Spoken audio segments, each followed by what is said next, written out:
Hey guys, स्वागत है आपका पाइथन फॉर बिगिनर्स के एक नए वीडियो में। और जैसा कि आप मेरी स्क्रीन पर देख पा रहे हैं, आज हम बात करने वाले हैं मॉड्यूल्स के बारे में। तो मॉड्यूल्स के बारे में जो चीज़ हम आज सीखेंगे वो है, पहले तो हम ये जानेंगे कि मॉड्यूल क्या होता है, उसके बाद मॉड्यूल का क्रिएशन कैसे होता है, मॉड्यूल को यूज़ कैसे करते हैं, उसके बाद मॉड्यूल्स में जो भी वेरिएबल्स होते हैं उनको कैसे लिखते हैं और उनका इस्तेमाल दूसरे मॉड्यूल में कैसे करते हैं। उसके बाद हम देखेंगे कि रीनेमिंग या फिर नेमिंग उनकी कैसे होती है, और उसके बाद हम बात करेंगे बिल्ट इन मॉड्यूल्स के बारे में। तो ये जो टॉपिक्स हैं ये आज हम डिस्कस करेंगे विद कोड, और आप हमारे साथ अपने प्रोग्राम भी लिख सकते हैं। तो वीडियो में आगे बढ़ने से पहले यू नो द ड्रिल, अगर आपने मेरा चैनल सब्सक्राइब नहीं किया है तो काइंडली उसे सब्सक्राइब कीजिए। So without further ado let's dive right into the video. तो मॉड्यूल होता क्या है? A python module is something same as code library. तो कोड लाइब्रेरी की तरह आप एक पाइथन के मॉड्यूल को समझ सकते हैं। It has an extension dot p y, तो जिसमें भी आप लिखते हैं, जैसे मान लीजिए आप अपना खुद का एक मॉड्यूल लिख रहे हैं तो उसकी एक्सटेंशन आप डॉट पी वाई देते हैं, यानी कि पाइथन की जो नॉर्मल एक्सटेंशन होती है वही दी जाती है। It is a file containing a set of function that you want to include in your application. तो बेसिकली क्या होता है कि जो जो भी आप अपनी एप्लीकेशन लिख रहे हैं उसमें आप ऑलरेडी मॉड्यूल्स लिख देते हैं। इसका फ़ायदा ये होता है कि पहले से कोई मॉड्यूल लिखा हुआ है तो आपको बस उसे इंपोर्ट करना पड़ता है, और जैसे ही आप उसे इंपोर्ट करते हैं उस लाइब्रेरी में या फिर उस मॉड्यूल में जो भी चीज़ लिखी हुई होती है वो आपके प्रोग्राम में आ जाती है, और आपको डायरेक्ट वो मेथड या फिर वो वेरिएबल को कॉल करके अपना काम आसान कर सकते हैं। It contains definition and statement, तो उसके अंदर अपने मॉड्यूल के अंदर आप कुछ भी डेफिनेशन लिख सकते हैं, कुछ भी स्टेटमेंट लिख सकते हैं। हम एक डिक्शनरी का एग्जाम्पल लेके आपको समझाएंगे कि उसका इस्तेमाल दूसरे मॉड्यूल में कैसे कर सकते हैं। It can be use to define functions, classes and variables. तो it can be use to define functions, तो बेसिकली जो आपके फंक्शंस या मेथड आप लिखते हैं उसका भी इस्तेमाल कर सकते हैं, क्लासेस का भी इस्तेमाल कर सकते हैं, और वेरिएबल्स का भी इस्तेमाल कर सकते हैं।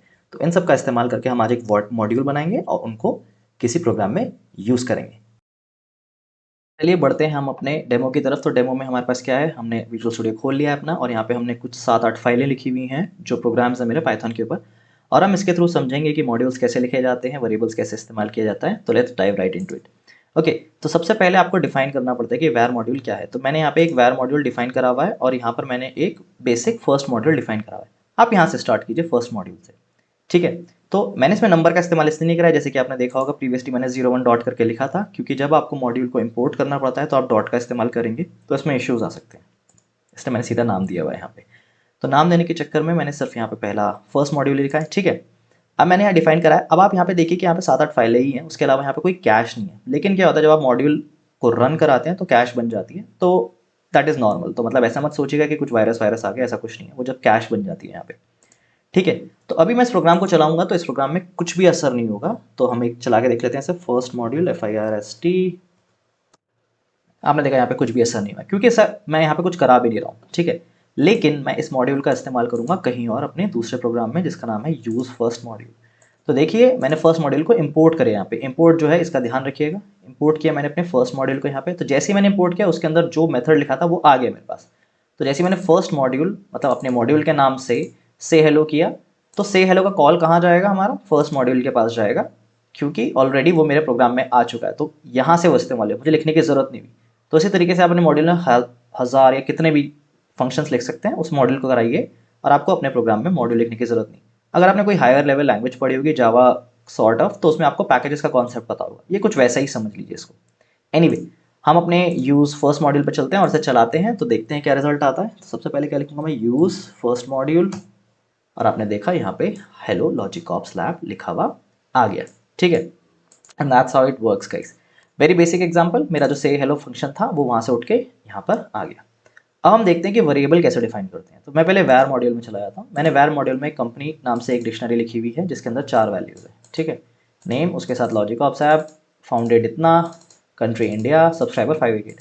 The time of shooting this video मेरे पास सिर्फ 588 सब्सक्राइबर्स हैं इस चैनल पे, आई मीन इंग्लिश चैनल पे। ये हिंदी चैनल है जिस पर मैं अपलोड कर रहा हूँ।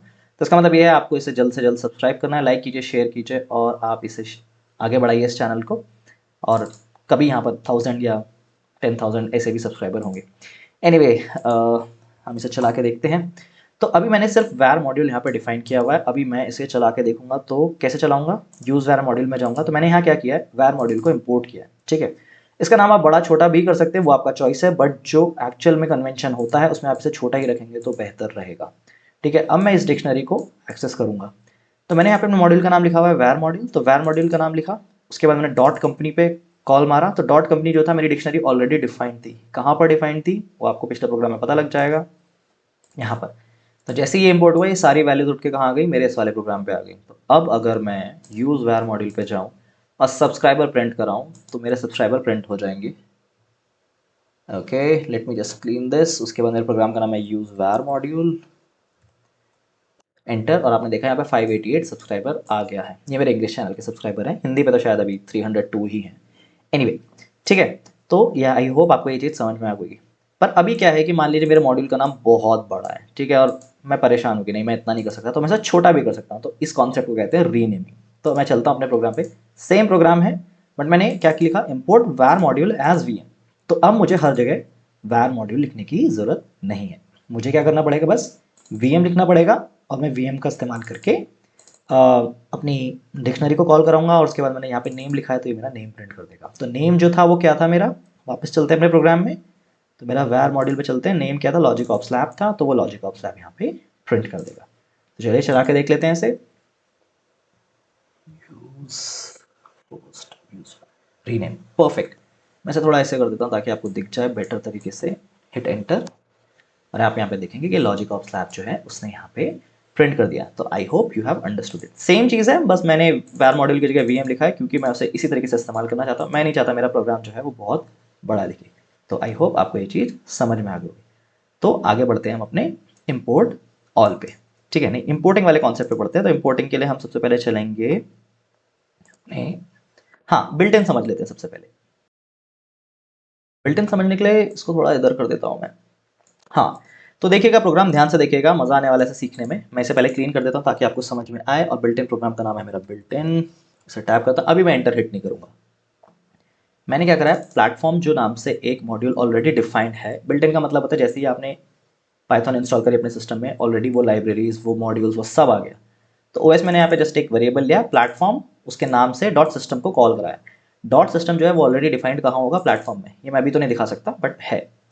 उसके बाद जो वैल्यू उठ के मेरी ओएस में आई, मेरा ये सिस्टम जो है विंडोज़ है 11, और बेसिकली ओएस जो है वो मेरा विंडोज़ है, तो यहाँ पे विंडोज़ प्रिंट कर देगा, ठीक है। वो मैं अब आपको चला के दिखाता हूँ। देखिए उसने विंडोज़ प्रिंट कर दिया। बाकी की 3 वैल्यूज़ कैसे आ रही है मैं समझाता हूँ।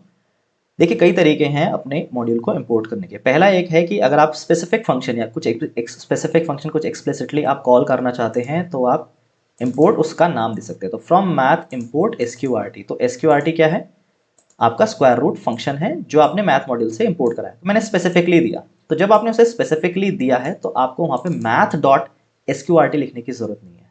तो आपने सीधा एसक्यूआरटी दिया, 36 दिया, 36 का स्क्वायर रूट होता है 6, वो आ गया यहाँ पे ऐसे का ऐसे ही। उसके बाद लेकिन अगर मैं इंपोर्ट मैथ करता हूँ तो मैथ में तो बहुत सारे फंक्शन होंगे ना, जैसे कि फैक्टोरियल एक फंक्शन होता है, पावर एक फंक्शन होता है, ठीक है। वो सब मैंने इस्तेमाल किया है यहाँ पे, लेकिन मैंने इसे एक्सप्लिसिटली नहीं किया। तो मेरे को क्या करना पड़ेगा, मॉड्यूल का नाम सबसे पहले देना पड़ेगा, उसके बाद उस फंक्शन को कॉल मारनी पड़ेगी, ताकि मेरे प्रोग्राम को समझ में आए कि अगर मैंने मैथ मॉड्यूल को इम्पोर्ट किया है तो इम्पोर्ट करने के बाद फैक्टोरियल जो है वो उसके अंदर है। तो उसके बाद हमने वैल्यू दी यहाँ पे 5। आप इस पर होवर करके समझ सकते हैं। फाइंडिंग x का factorial, raise a value error if there is a negative और नॉन इंटीग्रल। एरर देगा अगर नेगेटिव करेंगे तो। 5 का जो होता है 120 होता है, ये सबको पता है। उसके बाद मैथ डॉट पाव, पाव होता है पावर यानी रेज टू द पावर। तो 2 को अगर आप 4 बार रेज करेंगे पावर में तो क्या बनेगा, 2 टू ज़ 4, 4 टू ज़ 8, 8 टू ज़ 60। तो यही उसने यहाँ पे प्रिंट करा है। तो ये होते हैं आपके बिल्ट इन मॉड्यूल जिसका आप इस्तेमाल कर सकते हैं, ठीक है। यहाँ तो हमने खुद के बनाए थे, ये बिल्ट इन है।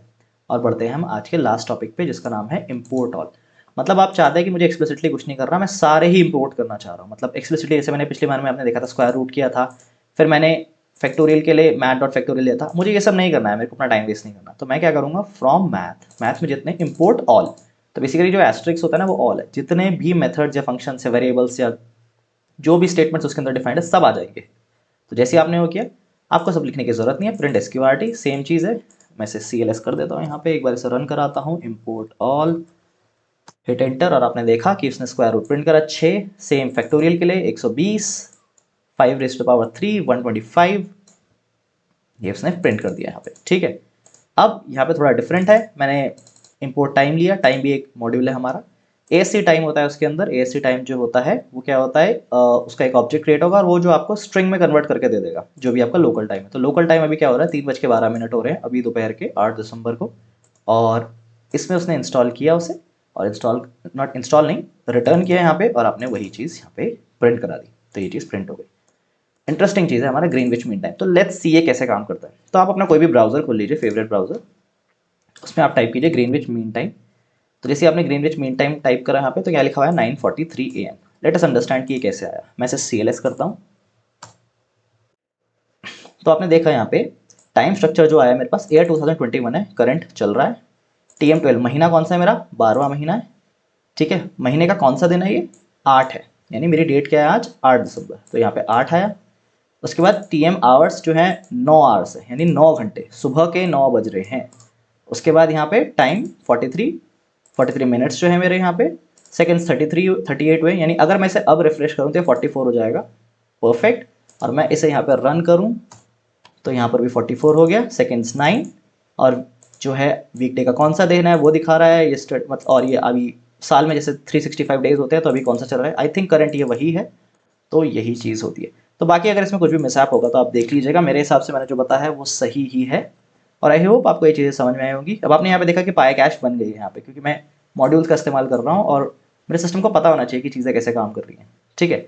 तो अभी यहाँ पे जो दिखा रहा है वो ये दिखा रहा है कि 2 नए मॉड्यूल आ गए यहाँ पे, नॉट मॉड्यूल नहीं, कैश आ गई है। इसको आप डिलीट भी कर सकते हैं, और वैसे ये कोई वायरस वायरस टाइप की चीज़ नहीं है, तो टेंशन मत लीजिएगा, ये प्रोग्राम चलाते हुए आ ही जाती हैं मॉड्यूल्स के, ठीक है।